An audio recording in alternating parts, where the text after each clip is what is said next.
Camp కార్యాలయంలో Komatireddy Rajagopal Reddy media సమావేశాన్ని నిర్వహించారు. జరిగే పార్లమెంటు ఎన్నికల్లో కాంగ్రెస్ పార్టీకి ఓటు వేసి గెలిపించాలని కోరారు.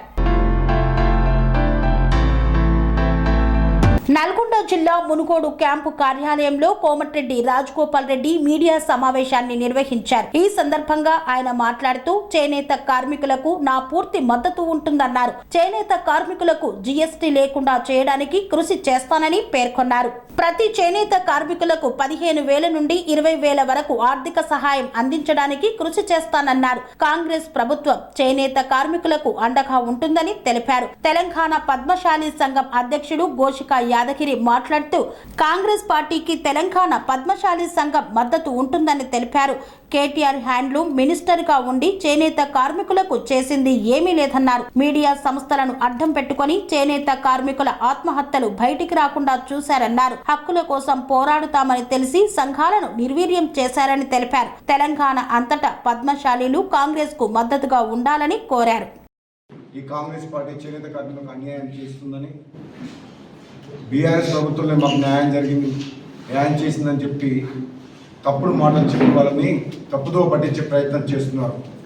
దాని మీద ఒక వివరణ ఇవ్వాలన్న ఉద్దేశంతో గతంలోనే రాష్ట్ర ముఖ్యమంత్రి గారు 3 రోజుల కింద చేనేత కార్మికుల సమస్యల మీద ఒక పూర్తి అవగాహన కల్పించుకొని ఒక ప్రెస్ నోట్ కూడా రిలీజ్ చేయడం జరిగింది. ప్రస్తుతం ఉన్న చేనేత కార్మికులకు ఏ స్కీమ్స్ అయితే ఇంప్లిమెంట్ అవుతుందో వాటిని కొనసాగించడమే కాకుండా రాబోయే రోజుల్లో చేనేత కార్మిక వర్గాన్ని ఏ విధంగా ఆదుకుంటామని చెప్పేసి చాలా స్పష్టంగా ముఖ్యమంత్రి గారు హామీ ఇవ్వడం జరిగింది. ప్రస్తుతం కాంగ్రెస్ పార్టీ అధికారంలో ఉంది కావున చేనేత కార్మికుల సోదరులందరికీ కూడా నా విన్నపం ఏమంటే, గతంలో కనీసము నాకు పూర్తి సబ్జెక్ట్ అవగాహన ఉంది. నాకున్న అవగాహనతోటి, నాకున్న పరిజ్ఞానంతో, నాకున్న నాలెడ్జ్ తోటి మీ కమ్యూనిటీని ఏ విధంగా కాపాడాలనో, ఎంతమంది పవర్ లూమ్స్, హ్యాండ్ లూమ్స్ ఉన్నాయో, ప్రభుత్వం తరఫున ఏం చేయాలనో, మీతోటి ఎట్లా తయారు చేయించాలి, ఎట్లా కొనుగోలు చేయాలి, ప్రభుత్వ రంగ సంస్థలకు ఉన్న వాళ్ళు ఎట్లా వాడుకోవాలి, బయటికి ఎక్స్పోర్ట్ ఎట్లా చేయాలి, డొమెస్టిక్ ఎట్లా వాడాలి, అన్నిటికీ నేను ప్లాన్ చేస్తా. నా మీద నమ్మకం పెట్టుకోండి. నాకు ఐడియా ఉంది. ఆ రోజు మీరు మాఫీ చేయడం వల్ల కొన్ని వేల కుటుంబాలు బతికాయి సార్. ఆ రోజు ఒక్కొక్క సొసైటీకి 80-90 లక్షలు వైల్గూడ సొసైటీకి, పొచ్చంపల్లి సొసైటీకి 1-2 కోట్లు నాకు తెలుసు. నేను ఎంపీ కాకపోతే ఆ పని చేసిన సార్. ఒకసారి మా మీద కన్వీట్ మాకు చేయండి సార్. తెలుగులో చెప్తే చెప్తా నీకు. తెలుగులో క్లియర్గా చెప్పలే, ఎంత క్లియర్గా చెప్పినా, చాలా డీటెయిల్గా చెప్తా. నాకు పూర్తి అవగాహన ఉంది. నా పేరు గోషిక యాదగిరి. నేను తెలంగాణ పద్మశాలి సంఘం అధ్యక్షుడు. అయితే మొట్టమొదటి తెలంగాణ రాష్ట్రం ఏర్పడ్డాక మరి కేసీఆర్ ప్రభుత్వము, టీఆర్ఎస్ ప్రభుత్వం అధికారంలోకి వచ్చినాక ఈ వ్యవసాయం తర్వాత ఏదైతే చేనేత వృత్తి ఉన్నదో ఆ వృత్తికి మాటలతోటే కాలం గడిపిండు. కానీ ఈ చేనేత వృత్తి పట్ల ఏనాడు కూడా పట్టించుకున్న పాపాన పోలేదు. చేనేత ఏదైతే వృత్తి ఉన్నదో, హ్యాండ్లూమ్ మినిస్టర్ ఏదైతే ఉన్నాడో, కేటీఆర్ ఉన్నాడు, ఎవరిని గడవలేదు. వాళ్ళ సమస్యలు పట్టించుకున్న పాపాన పోలేదు. ఏమైనా వాళ్ళకు లాభం వస్తే, ఎంత లాభం వస్తుందో ఆ పనులే పట్టిరు. కాళేశ్వరం కానీ ఇంకేమన్నా కాంట్రాక్టులు కానీ వాళ్ళకు లాభం వచ్చే కాంట్రాక్టుల పనులే చేసిరు. కానీ ఈ సమాజం పట్ల మాత్రం చేసింది ఏం లేదు. ఉదాహరణకు చెప్తున్నా, 5 ఏళ్ల ప్రభుత్వంలో, గత 5 ఏళ్ల ప్రభుత్వంలో టీఆర్ఎస్ వాళ్ళు 3,377 కోట్ల బడ్జెట్ పెట్టిరు. అలా ఖర్చు పెట్టింది ఎంత అంటే 892 కోట్ల ఖర్చు పెట్టిరు. అది కూడా చేనేత వాళ్ళకు లేదు. పవర్లూమ్ వాళ్లకు ఏదైతే సిరిసిల్ల బతుకమ్మ చీరలు ఉన్నాయో వాళ్ళకు పెట్టి మిగతా ఈ ఏడీలకు వీళ్ళకు జీతాల మట్టుకు వీళ్ళకు త్రిప్ట్ ఫండ్ అని నువ్వు వేస్తే నువ్వు 300 కడితే నేను 300 ఇస్తా అనే విధంగా అదొక పెట్టి కాలం గడిపి ముక్కులో ఓడిచినట్టు చేసిండు. ఏమని అంటే ఈ ప్రెస్ వాళ్ళని ప్రింట్ మీడియా ఎలక్ట్రానిక్ మీడియాల ఎక్కడ కూడా ఈ చేనేత వాళ్ళ ఆకలి చావులు కానీ సమస్యలు కానీ రాకుండా చూసిండు తప్ప ఎక్కడ జరిగేది మాత్రం అన్ని జరిగినాయి. అది ప్రధానాంశంగా చేనేత కులానికి చాలా అన్యాయం చేసిండు.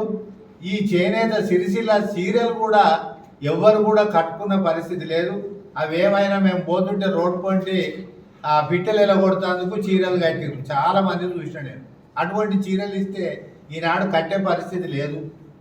మరి అదేవిధంగా చేనేత సంఘం ఎన్నికలు చేనేత కోఆపరేటివ్ సొసైటీలను అసలు పట్టించుకోలేదు. అప్పటి నుంచి ఇప్పటిదాకా వీటిని పొడిగించుకుంటూ సంఘాల అధ్యక్షులను పొడిగించుకుంటూ వచ్చిండు. ఎన్నికలు మాత్రం జరపలేదు. ఏదైతే బాడీ వస్తుందో హక్కుల గురించి అడుగుతారని చెప్పి పోరాటం చేస్తారని ఈ సంఘాలను నిర్వీర్యం చేసి అధికారానికి దూరంగా ఉంచాలి. వీళ్ళను వాడుకోవాలి, పక్షాల కలమాగేసి తింటాప్పుడు తీసేయాలనే విధంగా వాడుకున్నాడు తప్ప ఈ పద్మశాలి సమాజాన్ని ఎక్కడ కూడా రాజకీయంగా కూడా దూరమే పెట్టిండు. ఇలా వాళ్ళున్న నియోజకవర్గాలు చూస్తే ఆయన కోరుట్ల కానీ, మెట్పల్లి కానీ, సిరిసిల్ల కానీ, దుబ్బాక కానీ, వేములవాడ కానీ, జగిత్యాల కానీ, మరి ఎక్కడ చూసినా ఆ ఎల్మోళ్ళు వాళ్ళ కులానికి సంబంధించిన వాళ్ళనే రాజకీయంగా వాడుకుండు. కానీ మా పద్మశాలి సమాజానికి ఎక్కడ కూడా అవకాశం ఇవ్వలేదు, ఏం చేయలేదని సందర్భంగా తెలియజేస్తా ఉన్నా. కొండ లక్ష్మణ్ బాబూజీవి మరి ఆయన పార్టీ పెట్టినప్పుడు జలదృశ్యంలో పెట్టిండు. జలదృశ్యంలో పార్టీ పెట్టి ఆ పార్టీతోటి ఆయన ఇల్లు కూడా కొట్టించే పని చేసిండు. కానీ ఆయన చస్తే కూడా వచ్చి ఒకసారి ముఖం కూడా చూడలేనటువంటి పరిస్థితి. మరి మొన్న మునుగోడు ఎలక్షన్లు వచ్చినాయని వాదల ఫైబర్ తీసుకొచ్చి ఒక విగ్రహం పెట్టిండాడు. విగ్రహం పెట్టి పద్మశాలి ఓట్ల గురించే నాటకం ఆడింది తప్ప కాంస్య విగ్రహం ఇప్పటిదాకా కూడా పెట్టలే ఆయన. మరి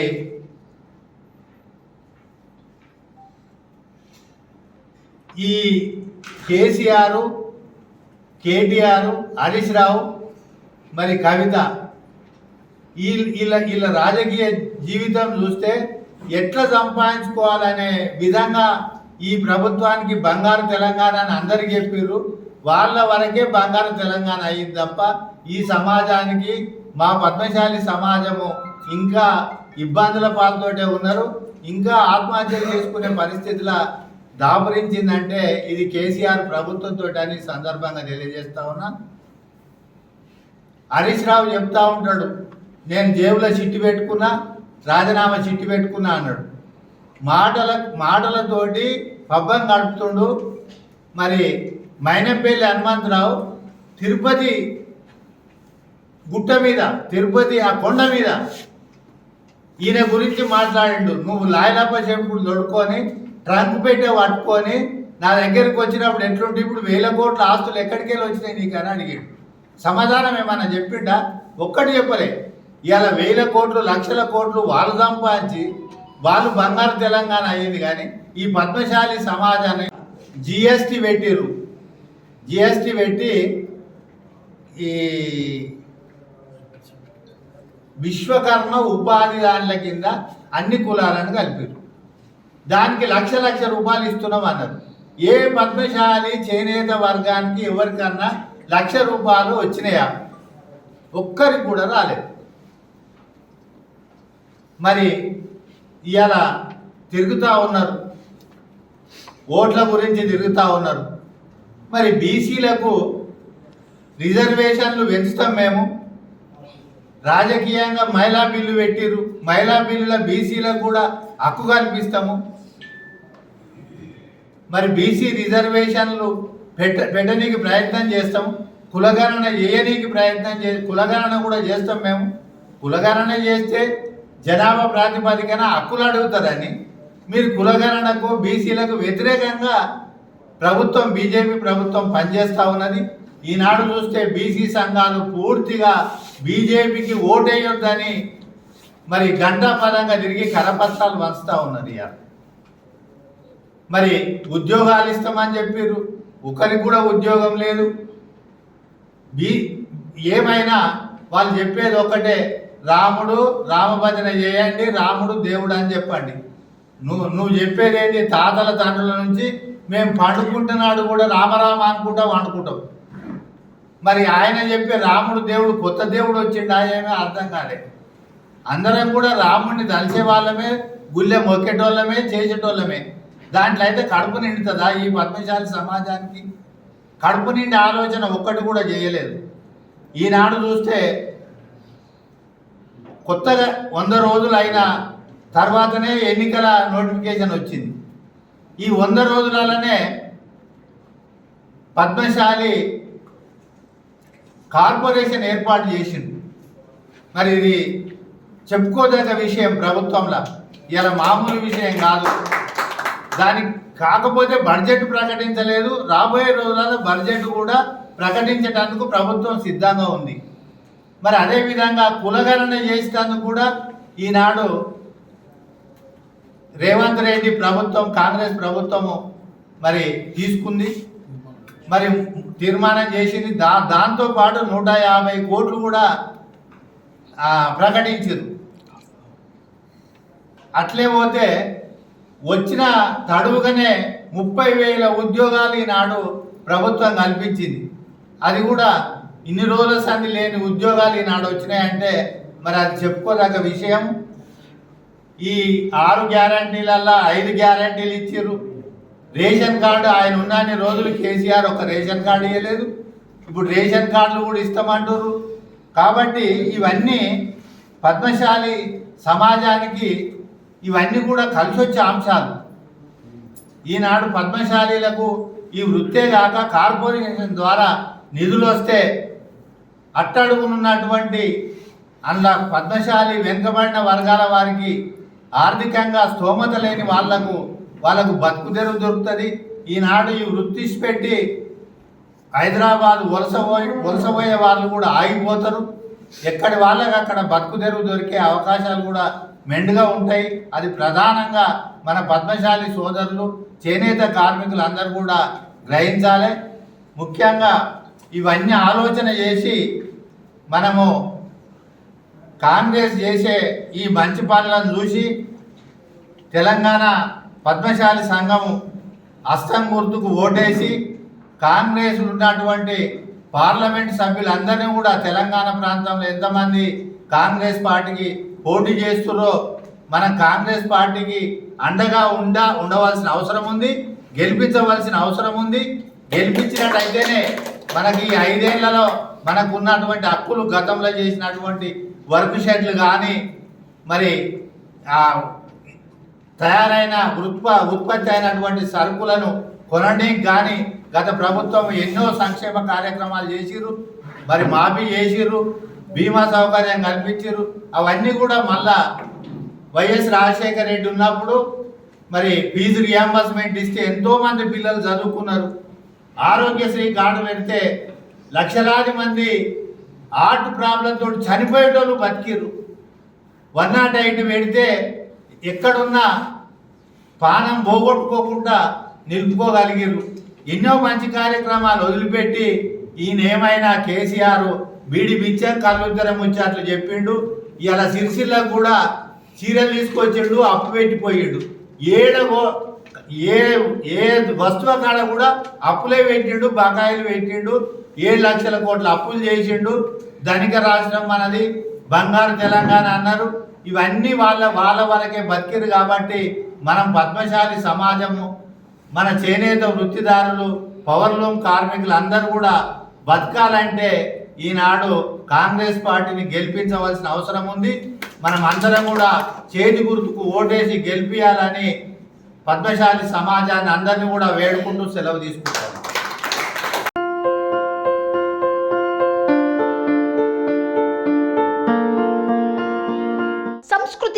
సాంప్రదాయం, ప్రేమ, ఆప్యాయత, రాజసం ఉట్టిపడే వేడుకలకు అనువైన ప్రదేశం ఎంఎల్ఎన్ కన్వెన్షన్ హాల్.